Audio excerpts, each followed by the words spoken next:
People of Earth, we have come to upgrade your cosmic consciousness. DNA activation ready. In 3, 2, 1.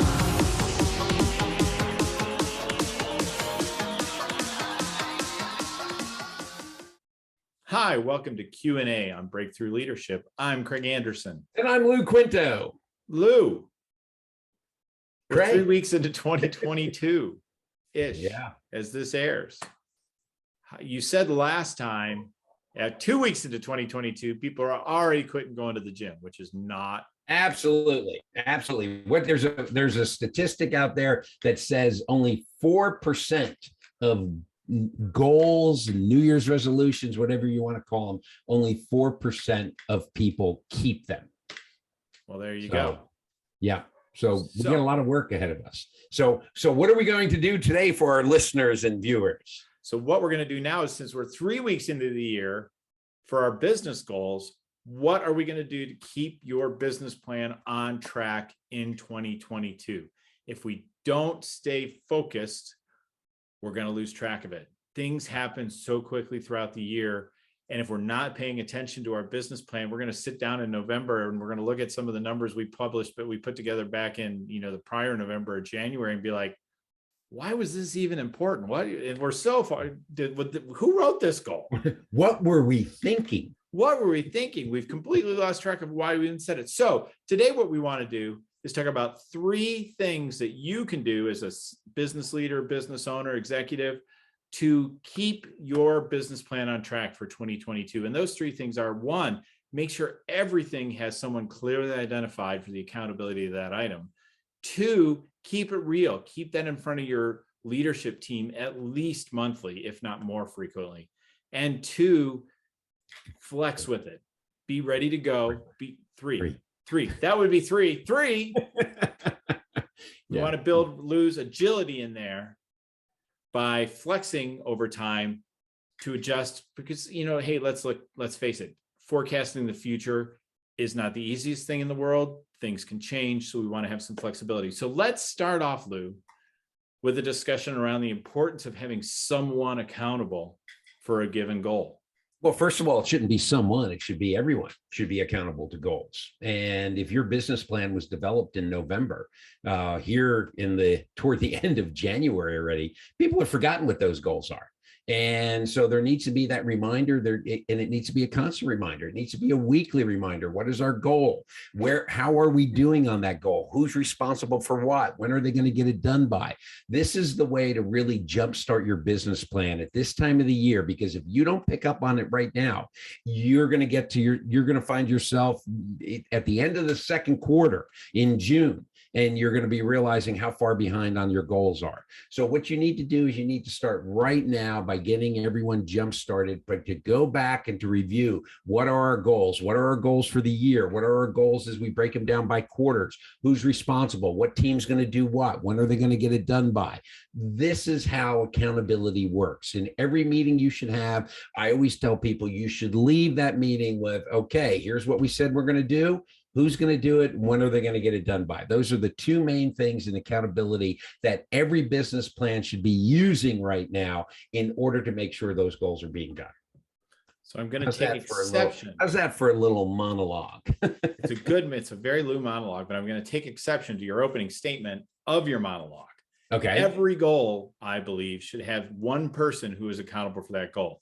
Obviously, a team is working to achieve those goals. But when I'm sitting at the table and we're missing one of those numbers, I don't want to be looking all around, figuring out so everybody can dodge and do this when I'm trying to figure out who needs to be held accountable. Someone needs to be clearly identified for each goal that it is their area of accountability. Obviously, the whole team. So according to Robert's Rules of Order, don't you have to put that in the form of an amendment to my monologue, and I have to accept it in order for it to happen? Please tell me the last meeting you were in where anybody followed. I mean, I'm glad they're still publishing it, but I can't remember the last time I was in a meeting where anybody followed Robert's Rules. All right. Well, I will accept your amendment to at least one person needs to be responsible for every goal. Let's just take a moment of silence for Robert's Rules of Order, Lou. Okay, we're good. Thank you, Robert, for your contributions. Oh, yeah. There are people who make a living knowing Robert's rules of order, left and right. Those are probably the same people who still make a living doing shorthand, both of them. Right, exactly. So, but when it comes to accountability, who's going to do what? When are they going to get it done by? And it needs to be constantly talked about, and it needs to be reviewed. Break big goals into smaller goals. Make sure that you have how you're going to gauge your progress. So have those milestones so that we know when we're passing a milestone that we are on the road to getting that goal accomplished. So everybody needs to know about those things so that everyone is accountable to the organization, to the business, to the team, to the manager. Okay, good. So that gets into my word now, agility, being agile during 2022. So I had the last monologue to introduce. Tell me about if we are going to stay on top of our goals in 2022. Here it is, the end of January. Where does flexibility fall into play? So here's what we need to make sure you have done. Well, hold on. Review monthly was the next one. Flexibility was part of accountability. Huh? Thought that was part of accountability. No, accountability, review monthly, and then flexibility. Okay. Reset me. Okay, reset you. Set me. Okay, hold on a second. So Craig, talk to us a little bit about our next area, which is reviewing your business plan on a monthly basis. You and I talk about it when we deal and work with our clients, particularly you when you're working with them in your business plans. It is something that needs to happen, but it doesn't. Why does it not happen on a monthly basis? Well, a couple things. One, it's work. We're all busy. And everybody starts to say, well, we don't have to do that monthly business review. Don't worry about it. We got other things we got to do. We got to take care of this client, that client, this thing, whatever fire it is. But here's the thing. We've got to keep these goals and objectives for our business real. And we do that by sitting down every month with the team, to your point earlier about having everybody at least kind of spiritually is responsible for the goals, even though one person's really the one who's got to bring it home. Spiritually, really? Spiritually is, it's not the best, but I'll go with it. Anyway, everybody is responsible, but if we're not sitting down every month and reviewing them, they don't stay real. We lose track. We start to forget, as I said in the opening, right? We start forgetting why we even had the goals in the first place. So one, when we set that goal, we should have the rationale written down. And two, we should have that there as a reminder for us when we're sitting down every month and reviewing the numbers, reviewing our progress. Because if we don't stay on top of progress, what gets paid attention to is what gets done. So we've got to keep that real in front of the team. And the only way to do that is to stay focused with a monthly review. Now, the other part of that is, here's what we're doing in that monthly review. And you're going to like this, Lou, because I know what a fan of meetings you are. We're having a meeting, right? We're having a monthly business review, but one of the rules for that meeting is we're not problem solving in that meeting. We're not wasting 4 people's time on a problem that 2 of the people in the meeting need to focus on getting fixed. What we are doing in that meeting is we are sitting down and all we're doing is reviewing progress against those numbers. You will pass out projects if we're missing a number, if we're late on a project, whatever it is, let's get that assigned for someone to work on, but we're not going to solve it in the meeting. The only purpose of this meeting is to review progress, see where the red flags are, and then assign action so that the next month we can come back and find a better picture. What do you think of that, Lou? Perfect. I love it. I mean, whenever I talk about meetings, I talk about there's problem solving and decision making type meetings. And then there are meetings where you are just dumping data on people. Or the third type of meeting is a review meeting. Which is exactly what this meeting should be. We're going to point out problems that may exist or let people go find why something isn't getting done, but we're not going to sit there in a meeting where we don't have the data, we don't know the situation entirely, and argue on a bunch of assumptions. We need to have the facts, we need to have the data. So in these meetings, you make assignments during this review meeting of, okay, we've got a goal here. We're not getting it accomplished. We're not hitting our milestone for this month. Why are we not doing it?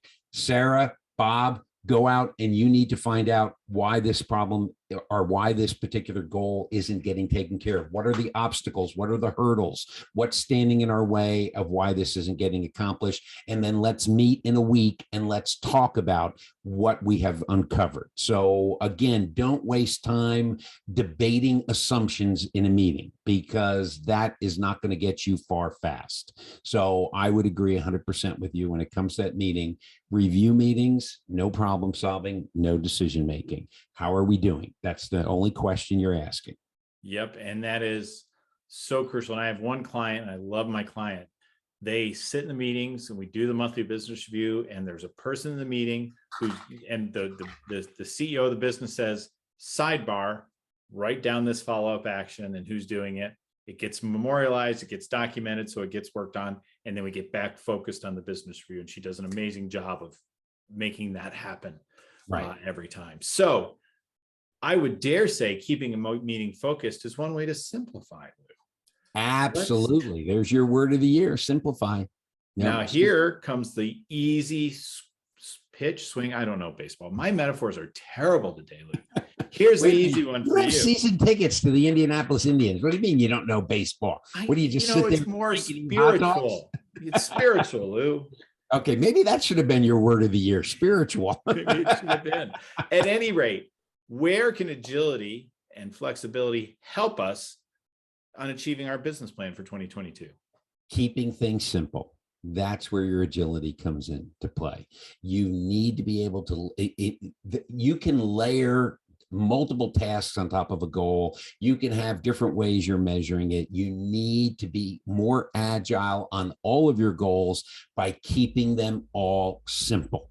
And that is looking at the resources that are being implemented, looking at the processes, making sure that you do some minor process improvement if you need to. When it comes to why are we not getting a goal accomplished on time, it's because we've got this lengthy process or we've got too many people involved in it. You know, there's that old expression, too many cooks in the kitchen spoil the batter. And so what we want to do is we want to look at minimizing, reducing the number of people that we have working on particular aspects or tasks when it comes to goals, when it comes to particular goals, because the fewer people you have, the more agile you can be in getting it done. When you get a whole bunch of people in the room who are all working on the same goal in the same area, everyone wants to do it a different way.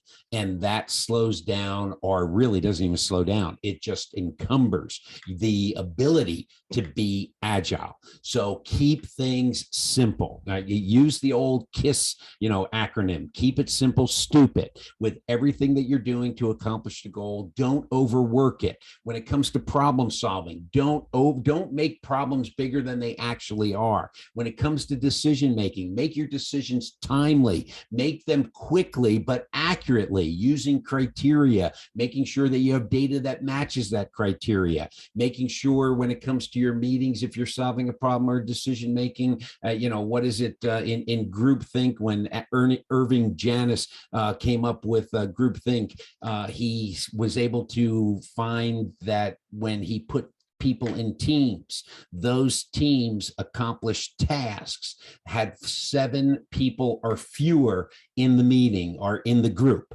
And the smaller that number got, the quicker they got in accomplishing those tasks. So in order to keep your flexibility, to keep your agility, keep things simple. There you go. All right. You don't have a comment on that? I think that's, I don't know. It was a monologue, right? No, but it was good. I would say keeping it simple is important, simplifying it, keeping it flexible on where we're trying to, where we're looking at things, make changes. Don't give up on the goal, but at least acknowledge, hey, if we're missing, let's understand how much we're missing so that we don't end up with a mismatch between our revenue and our spending, right? Keep it flexible, understand where we expect to be, and then where we think we're heading, because, telling the future, reading the future, seeing the future is super hard. And so we need to be flexible. If we keep it simple, we keep it focused, keep our meetings tight, keep our meetings focused, and then have flexibility as we're moving through with the goals, not to cheat out on the goals, but to say, hey, things have changed. We need to adjust. Let's get back to the new vision of reality, and then plow forward and understand how far we're deviating. So these three areas I think are pretty crucial, Lou. So what are your key takeaways? My key takeaway is it's the end of January already, and you want your business to be successful in 2022. Don't wait. Kickstart your plan right now. Because if you don't, we're all creatures of habit. We're going to get lazy. And if you've been lazy already in the first 3 weeks of January, you're just going to get lazy for the rest of the year. And then you're going to pull the typical procrastinator syndrome, which is trying to get everything done at the very last minute, which would be October, November of this year. So start now. That's my key takeaway. Start now on all of your business plan. Focus on it. Work it. Work the plan. Very good. Well, it's two takeaways. Huh? That's my key takeaway. All right. My key takeaway is one, my metaphors were terrible today. All of them. Today you weren't good with your metaphors. You got to drop spiritual. We're talking business here. There's no spirits in business. Unless I watched Mad Men. They had lots of spirits in the office. But my other key takeaway is, right, keep your goals real for the business. And the way to keep them real is to keep them in front of you. Stay focused. If you're the top leader in the business, you need to touch on those goals all the time. Keep everybody focused. That's how you achieve success. So that's my key takeaway. Lou, take us home. Take us home. Well, we hope you enjoyed today's episode of Q&A on Breakthrough Leadership, as Craig and I talked about how to kickstart your 2022 business plan and make sure that all of the goals that you set forth at the end of last year are going to get accomplished this year to make you successful. So if you've enjoyed today's video, please like, share, subscribe, do all of that good stuff. Put a comment. That's how people find out about us. We are available every Thursday on Facebook, LinkedIn, YouTube, and also on our website, QAleadership.com. In addition to that, we are available on your favorite podcast platform. So until next time, keep your hands washed, keep your distance, and do anything you need to keep the virus away. I'm Lou Quinto. Wow, we've added on today. I am Craig Anderson. See you next time.